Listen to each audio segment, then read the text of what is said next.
Punch Out. I'm Jason Gilbo, J Gilbo 11. With me is Russell Clay at Russell J Clay. Taking a look at tonight's 10-game slate here on FanDuel. Definitely some much more reasonable pricing as far as hitters go, comparison to DraftKings. So certainly a lot of different ways you can go here. As it always is, as it always is, as it always is. That could be a start to a good poem on FanDuel, but I'm not. I don't have the words for it. But somebody smarter than me can probably find some sentimental words for FanDuel and their cheap bat pricing. Yeah, that is true. I mean, that was a good start. You had it going. It was the best of times. It was the best of prices. Now you're just plagiarizing. It was. I should probably stick to John Crook and mustard. Yeah, that's probably the best That's idea. probably there. more my That's more style. Your speed. Yeah. Dodgers and Phillies here first. Scott Kazmir versus Jake Thompson. Dodgers bats are much more reasonable. If you're looking to get some exposure here, I definitely don't mind them. And really, everyone outside of Adrian Gonzalez is just a guy I'm not looking to use at first base anymore. I'm certainly okay with here as far as 1 through 6 goes. What, you don't like 10 home runs in the season? No, I don't like 1 for 4 with maybe a double, and that's it. Yeah, or 1 for 4 with a single and nothing else. That's normally what. Yeah, it's one of those two for Adrian Gonzalez. His high upside is a double. His mid-range projection is a single, and his floor is literally a 0. So that's Adrian Gonzalez for you folks. I do like this Corey Seager price quite a bit, though.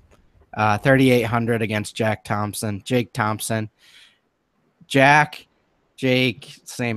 thing. But I like it at 38. I like Justin Turner at 33. I think that top 4 is fully stackable in my opinion. Yeah, it definitely is. And Yasmani Grandal is certainly a swerve off of Wellington Castillo there, who's probably going to be the popular catcher there. So I'm certainly in agreement that the Dodgers are one of the top plays.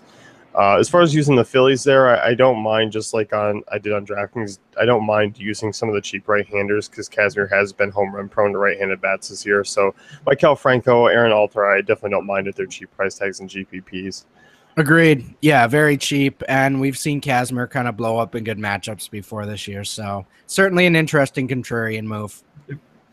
Red Sox and Orioles, you got Dylan Bundy versus David Price. And this one, obviously, we've kind of used this phrase a lot, but it is one big giant GPP game because I don't really see a cash game worthy guy as far as pitching or hitters go here. Dylan.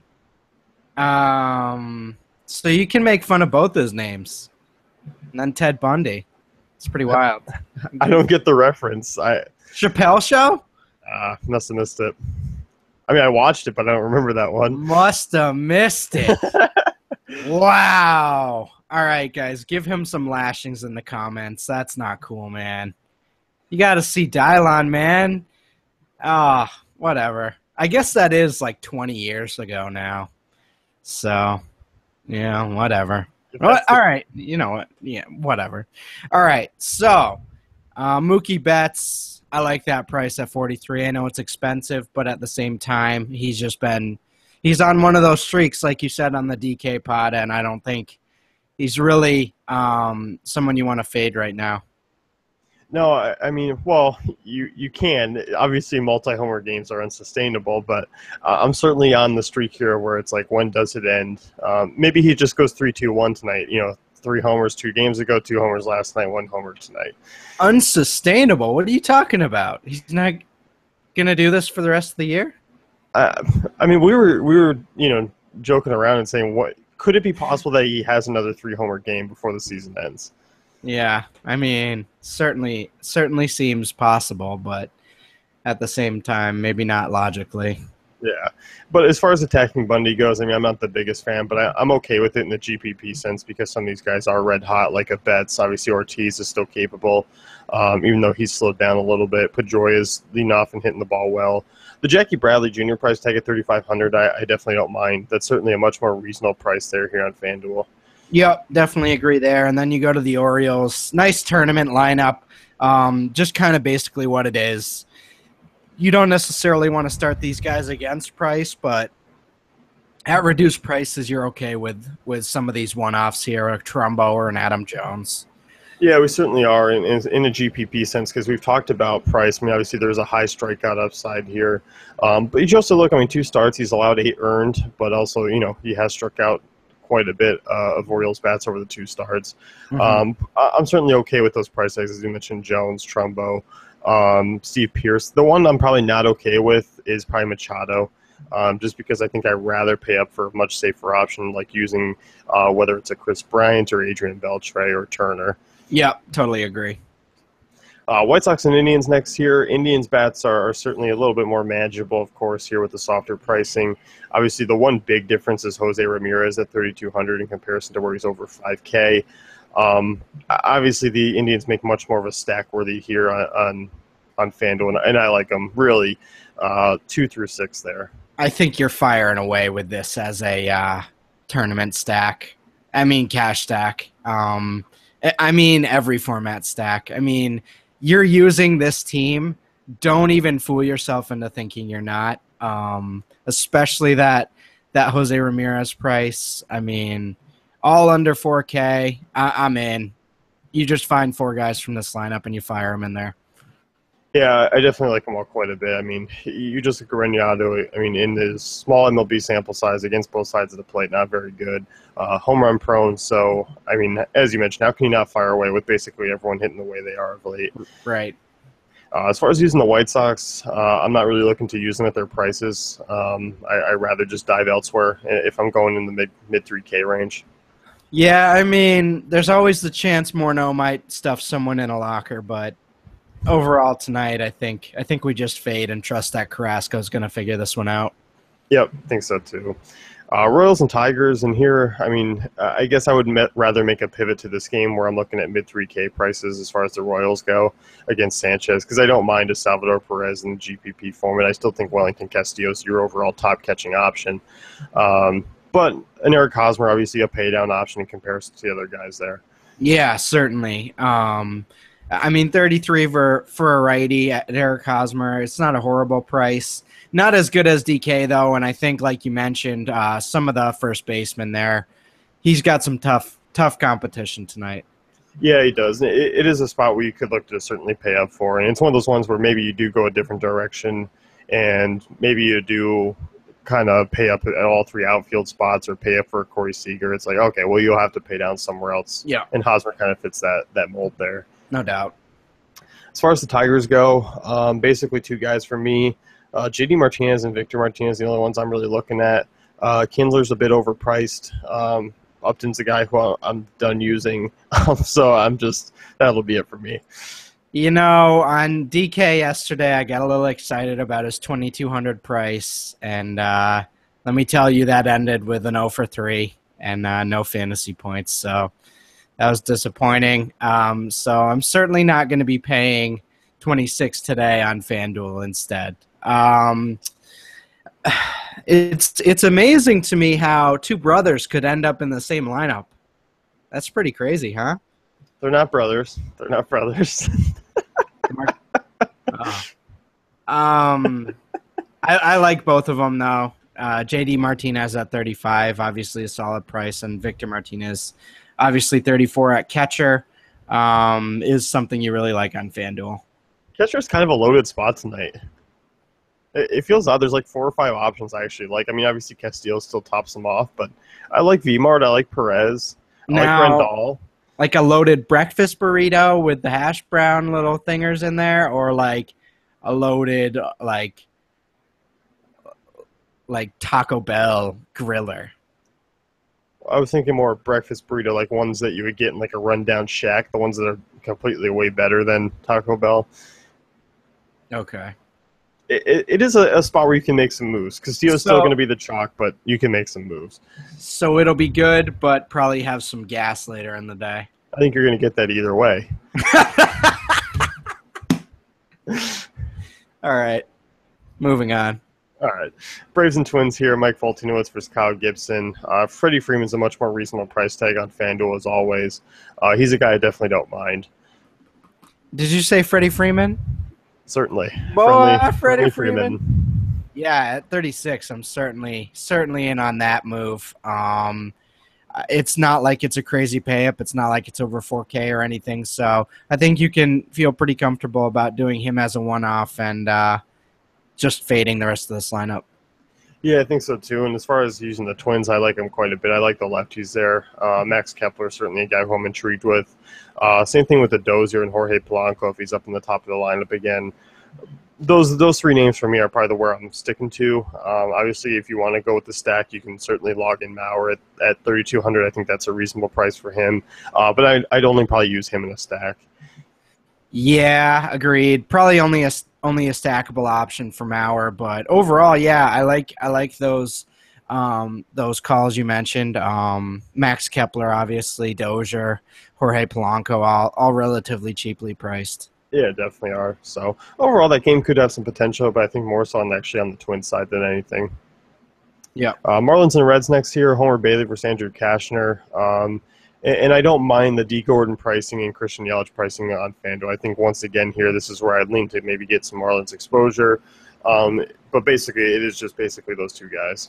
Yep, totally. So that's really what you're looking at. They are pretty reasonably priced here.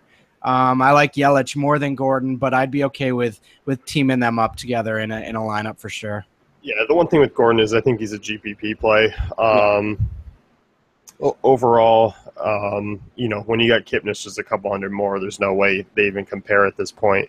But Yelich is really the nice value there. Mm-hmm. So, as far as the Reds go, I mean, obviously Kashner is a guy who struggles with both sides of the plate. It's trash. It's trash day.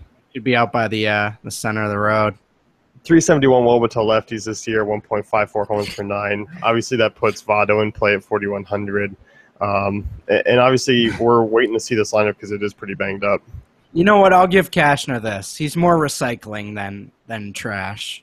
So, like, he'll be recycled, you know? Like, it's not fully like a banana peel or something. You like Votto here. You like Cozart at the price. Overall, though, I think you can go with Schebler here at 26. I think that's a really nice value as well.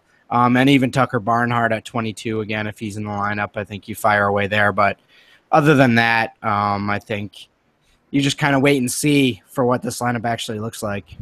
Yeah, because I mean, if Duvall and Hamilton are in, I mean, there's certainly guys I'm looking to play, especially at their prices.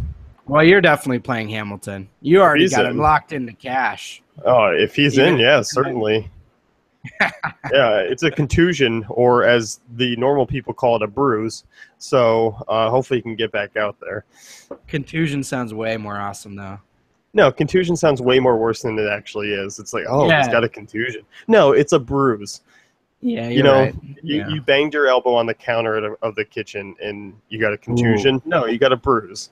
What? Can you get a contusion from stubbing your toe? Because those hurt quite a bit. Certainly. Yeah, you can bruise your toe. Yeah. And then, as baseball players, they'll take 2 to 3 weeks off for that. Yeah. Yeah, it's true. Cubs and Brewers next here. John Lester versus Jimmy Nelson. Cubs are kind of a similar pricing where they're, the most expensive at their positions or among the most, while Zobrist is kind of the reasonable option there. Once again, I think the front four are definitely stack worthy, especially given the fact that Jimmy Nelson's been bad on the road. Struggles against lefties. Obviously, 3 of the first 4 there are left-handers. I heard you've been bad on the road, Jason.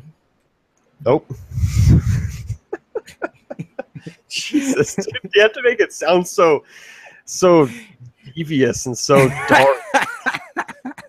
Like I'm just in the back alley Motel 8, like doing. I'm not getting it. Yeah, we're not going to get into what you've done. Well, that's for another episode. We'll bring Dr. Drew on. No, I think you like these prices, even though they are crazy high. Just in terms of what the potential for this Cubs lineup is, I don't think it really matters what their price is. I think you mentioned Rizzo as a nice standalone on DK. I think it's the same thing here, but I do like the stack much more overall, just trying to get the full value from this potentially really high upside lineup. Yeah, definitely. I'm definitely in agreement. As far as diving down to the bottom, I'm not really looking to use anyone there. I mean, sometimes there is like a Wilson Contreras play that pops up, but he doesn't jump. He's off the radar for me as far as catchers go. Right. So, as far as the Brewers go, I mean, Jonathan Villar's price tag is kind of interesting at 3,600 at third base. Really a deep GPP play because there is quite a bit of stolen base upside for really the first three bats there against Lester if they can get on base. And obviously that's still a big if. But given the fact that Lester does allow a fair amount of stolen bases, you can certainly look their way in GPPs for some upside. So essentially, like, some of these guys at the top of the lineup, if they get on, like, that doesn't necessarily mean Lester's going to get shelled. It just means they might, get a few stolen bases and hit value. Is kind of what you're getting at, right? Yeah, because kind of like we hinted at Syndergaard last time. I think the Diamondbacks had 5 stolen bases. I mean, Syndergaard didn't get shelled, but that's a type of outing that could happen where, yes, it could be 2 to 3 earned runs, and not quite the cleanest outing because he still is allowing walks and singles to get into scoring position at an easy rate. That's the only downside I see with those types of guys. Yep, I think that's fair. So, and that's where I'd only really look to use them. And obviously, it's just more of a, if building 10 lineups, maybe they sneak their way into 1 or 2, and that's about it. Or 7, yeah. Not 7. A's and Rangers next here. Yu Darvish versus Sean Manaea. Oakland's pricing makes it pretty easy, given the fact that they are around other options to just kind of fade. And obviously, Chris Davis with his power at 3,700. I'm looking another direction there. Yeah, no reason to really do this. Don't do that to yourself. I think we like Darvish here. I think you just start Darvish and don't worry about the A's sort of, breaking through against him. No, I don't think so. And as far as some of these Rangers bats go, I mean, Lucroy, Beltre, Profar, much more reasonable prices here on different teams. What a dream! I think you can be really versatile with this lineup. There's obviously multiple ways to go. I think Profar is a nice option. Obviously, Beltre, you mentioned Odor, and I think you can go with Beltran and Desmond as well. So I think you just mix and match based on your pitcher you pick. So I think there's tons of versatility in the top 6 here. Yeah, there definitely is. I mean, I'm not quite a big fan of the Beltran price tag. I mean, obviously Desmond as well, kind of a boomer bust situation. Beltran a little more consistent. I'm not quite in love with those prices I am with really the rest of those guys. Mm-hmm. Diamondbacks and Mets here, and look at the Mets here first. I like the Jose Reyes value at second base. It's a pretty solid option. And even Curtis Granderson in a GPP, since I don't mind. Godley's pretty average against lefties. In that ballpark, friendly for power from both sides of the plate. I don't mind a few Mets bats who are projected for nearly 5 runs. Yeah, a few of them here are really nicely priced, as you mentioned. Even a James Loney at 3, I'm okay with. Obviously, like Bruce at 39 against a weak righty, so certainly in play. We'll see what Neil Walker does if he's in the lineup. Probably not, but if he is, I mean, you got to like these lefties against Godley. Yeah, you definitely do, and we'll gravitate towards Arizona, who, once again, I think this has been a theme. I like these prices much more in FanDuel, even though I do love the offense there on DK as well. But guys like Ricky Weeks, Yasmani Tomas, Wellington Castillo, all very cheap against a bad lefty. You look at John Neese, against right-handed bats, 372 WOBA, 1.97 home runs per 9 this year. Hard not to like those Diamondbacks bats at those prices. For sure. I think you just kind of roll with it. Paying up 4,400 for Goldschmidt hurts quite a bit, but I think it's still worth it in a matchup like this. Yeah, for me, it certainly is, especially because when you can go a Diamondback stack, and obviously Goldschmidt's your more expensive option, but we saw Tomas, we saw Castillo and Weeks all near the 45 to 5,000 range on DraftKings. This is quite the value here. Yep, no doubt. Mariners and Angels next year, Tyler Skaggs versus Cody Martin. I'm not necessarily on the Angels as far as value here goes. I mean, you can still look at a Pujols and Calhoun, but I'm not diving down in anywhere else. I just don't feel the need to on this site. No, not at all. Again, there's so many good prices compared to DK. It's like you can still get your guy a pitcher and feel pretty good about your lineup to not have to do the Jet Bandy dance tonight. Oh, God. I don't even want to bring it up. I'm sorry. It's just a bummer, man. In my lineups all day. Punt catcher. Would have bumped you up into some pretty nice tournament numbers. Yeah. Yeah. All right. I'm going to go take a sad nap after this one. It definitely sounds like that's what you're going to go do. I'm bummed. So, as far as the Mariners bats go, I mean, Nelson Cruz always enticing play against a left-hander. 3,700, pretty reasonable price tag. You know me, I like tossing out the Dejo Lee punt first base GPP option, but that's about it. Yep, no doubt. And again, I'm not really in on this Mariners lineup for once in my life, so I think I'm just gonna kind of walk away from this lineup tonight. Yeah, it sounds good. I mean, 10 games sounds good. You do that. Get out of here. Yeah, just all right. I'm gonna let this one fall where it lays, or whatever that saying is. You guys know what I'm talking about. Throw it in the comments if you know it. I have no idea. You know what I'm talking about. No, generally 60% of the time I have no idea what you're talking about. That's going to wrap things up with the FanDuel Punch Out. Be sure to check out DaveFantasyCafe.com for all great tools and content.